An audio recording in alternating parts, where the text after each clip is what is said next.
위대한 유산은 상속 전문 변호사 및 상속세 전문 공인회계사, 세무사가 운영하는 상속법률 플랫폼입니다. 위대한 유산의 서용진 변호사입니다. 오늘 17번째 에피소드, 유류분 20억 소송에서 며느리 손자에게 증여한 것은 아들에게 한 증여로 본다 라는 제목으로 시작하겠습니다. 오늘 주제는 아버지가 며느리와 손자에게 증여한 것은 아들에게 준 것과 같지 않나요? 라는 제목인데요. 아버지가 남동생에게 사전 증여한 것도 모자라서 며느리와 손자에게도 잔뜩 사전 증여를 한 사안입니다. 이는 아들에게 증여한 것으로 봐서 상속재산분할 심판 또는 유류분 소송에서 특별수익, 아들의 특별수익으로 보아야 하지 않을까라는 주제인데요. 실제로 이 쟁점은 유류분 소송 또는 상속재산분할 심판에서 많은 이 주제가 되고 굉장히 중요한 사안이죠. 자, 구체적으로 사실관계 살펴보겠습니다. 아버지 망인의 법적 상속인으로는 재혼한 배우자 그리고 자녀들이 있습니다. 원고는 아버지 전처에서 태어난 딸이고요. 아버지는 아들과 이 아들은 재혼 이후에 재혼한 배우자 어머니로부터 낳은 자녀입니다. 근데 아버지는 이 전처에서 태어난 딸 말고 아들에게 굉장히 많은 재산을 증여를 했고요. 그것도 모자라서 며느리와 손자들에게 주식까지 증여를 하게 된 거죠. 그리고 또 새엄마에게 이 재혼한 배우자에게 건물, 아파트를 또 사전 증여하게 됩니다. 자, 이에 대해서 원고 주장입니다. 우선 동생이 잘해서 회사 주식 가치가 높아진 것이 아니라 원래 회사가 보유한 부동산의 시세가 상승했기 때문이다. 그렇기 때문에 남동생이 받은 회사의 주식, 사전 증여받은 주식은 특별수익이다 라는 거죠.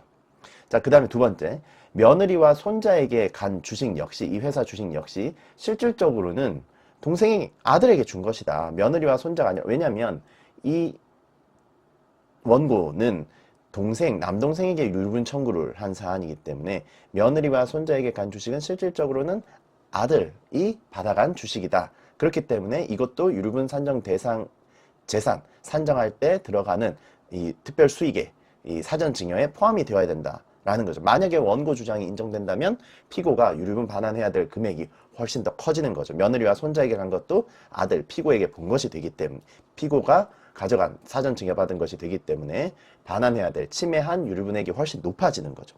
자, 그 다음 세 번째, 새엄마는 재산 형성에 전혀 기여한 바 없다. 그럼에도 불구하고 아파트를 받아갔다라는 거죠. 네, 그렇기 때문에 그 부분도 유류분 침해, 유류분 대상에 포함이 되어야 된다라는 거고요. 이 세 가지 쟁점으로 유류분 침해액 20억 원을 반환하라라는 소를 제기를 했습니다.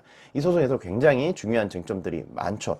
자, 피고들 답변입니다. 피고는 우선 아들은 내가 주식을 받은 것은 열심히 일한 대가이다. 즉 내가 받은 주식 증여는 상속분을 먼저 받은 특별수익 개념이 아니라 이거는 내가 열심히 기여한 대가인 것으로서 이것은 기여나 노력에 대한 보상 평가인 것이고 실질적으로 내가 기여한 부분에 대한 재산 주식 가치가 증대된 거에 대해서 정산을 받은 것이다 라는 주장. 그래서 특별수익에 포함되어서는 안 된다. 유류분 산정 대상에서도 포함되어서는 안 된다라는 거고요. 자, 두 번째, 그리고 그 일부는 내가 아니라 며느리와 손자에게 직접 증여한 것으로 이것은 나와 관계없다. 나의 특별수익으로 볼 수 없고 며느리와 손자에게 각각 제3자한테 증여한 것이다 라는 거죠. 그러니 원고 누나가 나한테 제기한 유류분 소송에서 유류분 산정 대상의 나의 사전 증여에 이 내 아내와 아들들이 받은 주식에 대한 그 증여는 제외되어야 된다라는 거죠.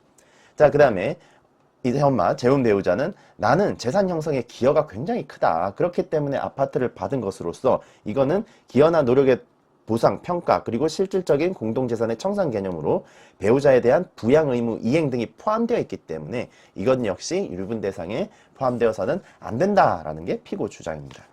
자, 이에 대해서 원고와 피고의 주장이 매우 첨예하게 대립되었었죠. 자, 여기에 법원의 판단 보겠습니다.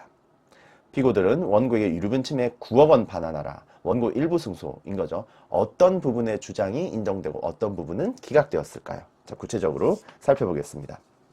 자, 우선 아들, 며느리, 손자녀에 대한 주식 증여에 대해서 아들에 대한 특별 수익은 인정을 했어요. 자, 며느리 손자녀에 대한 주식의 증여는 실질적으로 아들에게 증여한 것과 다르지 않다라고 판단을 했습니다. 네. 즉, 이 망인이 며느리와 손자들에게 주식을 증여를 했지만 이거는 실질적으로는 아들에게 증여한 거다. 그 이유로서 이 아들의 배우자 그리고 자녀들 간의 관계를 고려를 했고요. 그리고 위 증여 당시에 이 아들들, 손자들의 나이가 미성년자로서 15세와 9세였어요. 네, 이들은 피고 아들과 함께 당연히 아들과 함께 생활을 영위하며 경제적 공동체를 이루고 있다라는 거죠. 경제적 공동체를 이루고 있기 때문에 이 며느리와 손자들에 대한 증여로 인한 그 이익이 사실상 누구에게 귀속이 되느냐? 피고에게 귀속이 된다라고 본 겁니다.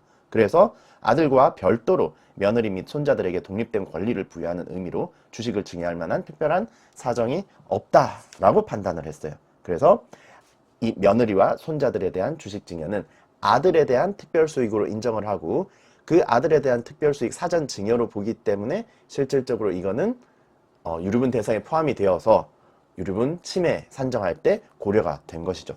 이 주제는 실제로 제가 상속 소송을 수년간 하면서 굉장히 많은 빈번한 주제입니다.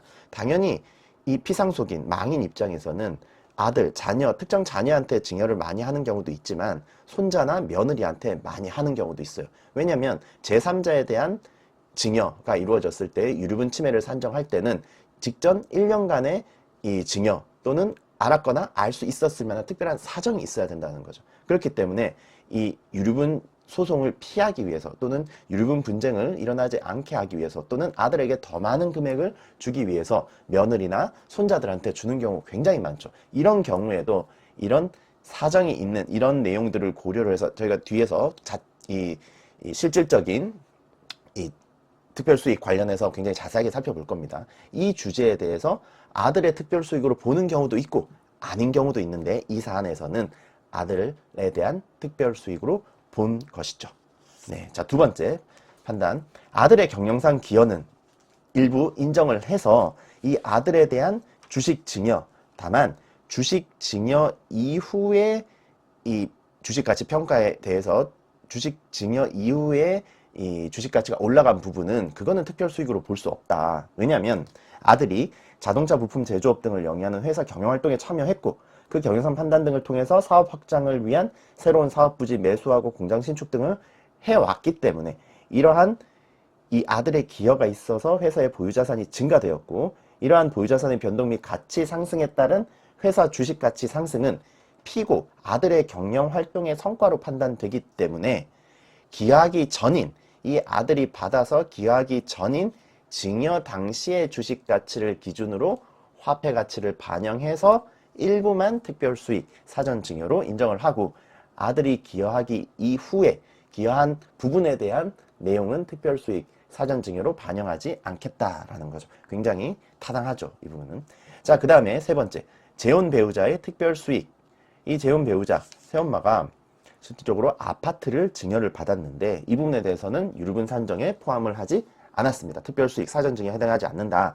이거는 부부 공동생활의 청산 개념으로 받아간 것이지 상속분을 선급한 것이 아니다라고 판단을 했어요. 그 이유는 약 60년 동안 혼인 생활을 유지하면서 경제적 기반인 재산 취득과 유지하는 데 기여를 했고요. 그리고 아파트 증여 시점이 50년 지나서 혼인 기간 이후에 50년이 지나서 이루어졌고 그리고 이 아파트에 거주해 오면서 망인 배우자 사망할 때까지 망인을 돌보고 간병하여 온 것으로 보이기 때문에 이 내용은 재혼 배우자의 특별수익에 해당하지 않는다. 이 사건 아파트를 특별수익에서 제외한다고 하더라도 다른 공동상속인들과의 관계에서 실질적인 공평을 해치지 않는다라고 해서 재혼 배우자의 특별수익에 해당하지 않는다라고 판단을 했습니다. 굉장히 중요한 쟁점들이 여러 개가 나왔는데요. 이 중에서 이 사안에서 가장 중요한 며느리 손자에게 한 증여가 아들의 특별수익으로 인정되는지 여부와 관련되어서 실질적 동일성이 핵심입니다. 즉 실질적으로 아들에게 직접 증여된 것과 다르지 않다고 보이는 경우에는 아들의 특별수익으로 보아 유류분 산정 시 포함시킬 수 있다. 아들의 특별수익으로 며느리하고 손자들에게 증여하였음에도 불구하고 아들의 특별수익으로 보겠다. 이런 내용을 고려를 한다는 거죠. 증여 경위라든가 증여된 재산 가치와 성질, 그리고 수증자, 며느리와 손자와 관련된 상속인이 실제로 얻은 이익, 즉 실질적 이익 귀속 주체, 네, 그리고 증여된 이 자금의 사용처, 누구를 위해 어떤 목적으로 사용되었느냐, 그리고 명의 신탁 여부, 아들이 실제 관리 사용 처분 권한이지만 명의만 며느리하고 손자에게 갔는지, 이런 구체적인 내용들을 고려를 하게 되는데, 예를 들어서 며느리 명의로 부동산을 증여받았지만 사실상 아들 부부의 부동산으로 사용되거나, 손자의 학자금 명목으로 증여받았으나 실제로 아들 가계에 보탬이 된 경우, 이런 경우에서는 아들에 대한 특별수익으로 인정을 하고요. 하급심에서는 아들에 대한 배우자나 직계 비속이 증여된 경우 이를 상속인 아들의 특별수익으로 보아 구체적 상속분 산정하는 사례가 굉장히 빈번합니다. 그래서 원고 입장에서는 만약에 며느리나 손자들, 그러니까 뭐 새언니나 또는 조카들에게 증여가 되었다, 사전 증여가 되었다고 하더라도 이 내용을 실질적으로는 동일하다. 아들, 즉 남동생한테 또는 오빠한테 사전 증여한 거다라고 보아서 이 부분을 사전 증여에 포함을 시켜서 율분 대상에 포함시켜야 된다라는 주장을 할 수 있어야 되겠죠. 그리고 증여된 자금의 사용처, 증여된 금전이 부동산이 누구를 위해서 어떤 목적으로 사용되었는지 중요하다는 거죠. 예를 들어서 그렇게 증여를 받은 손자나 며느리가 증여를 받았는데 이거를 아들의 사업자금, 주택구매자금, 채무변제 등에 사용됐다면 이거는 당연히 아들에 대한 증여로 보아야 된다라는 거죠. 그래서 이 실질적 동일성을 판단함에 있어서의 이런 내용들을 고려를 한다라는 겁니다. 자, 오늘 사안은 굉장히 유류분 소송에서 상속재산분할 심판 소송에서 빈번하게 그리고 아주 중요한 주제, 며느리 손자에 대한 증여도 아들에 대한 증여로 볼 수 있을까라는 주제로 살펴보았습니다. 오늘 사안도 여러분에게 도움이 되셨길 바랍니다. 위대한 유산의 서영진 변호사였습니다. 감사합니다.